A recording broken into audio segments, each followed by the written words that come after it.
కాకినాడ జిల్లా పిఠాపురంలో భారీగా మద్యం పట్టుబడింది. నియోజకవర్గ పరిధిలో సాలిపేట, జగ్గయ్య చెరువు, వైఎస్ఆర్ గార్డెన్, కుమారపురంలో పలువురు ఇళ్లలో తనిఖీలు చేసిన పోలీసులు మద్యం సీసాలు స్వాధీనం చేసుకున్నారు. ఒక్కరి దగ్గరే సుమారుగా 350 బాటిళ్ల మద్యం, 10,000 మద్యాన్ని స్వాధీనం చేసుకున్నట్టుగా తెలుస్తోంది. వీరిపై కేసులు నమోదు చేసినట్టుగా వెల్లడించారు పోలీసులు. వీరి వెనుక ఎవరున్నారు అనే కోణంలో దర్యాప్తు చేస్తున్నట్టుగా స్పష్టం చేశారు.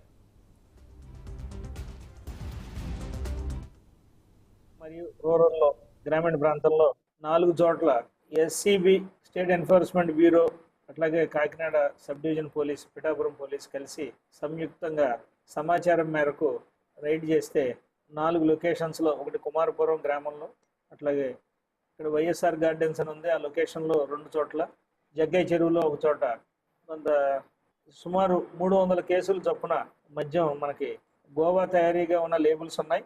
ఇప్పుడు ఇట్లా ఇవి కనబడుతున్నాయి.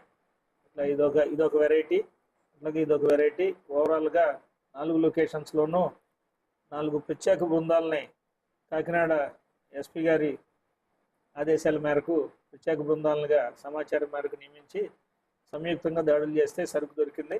దీంట్లో భాగంగా ఆ లొకేషన్స్లో ఆ పర్టికులర్ ఇళ్లల్లో ఎవరూ లేకపోవటం, దానికి సంబంధించిన వాళ్ళ కోసం గాలింపు చర్యలు చేపడుతున్నాం.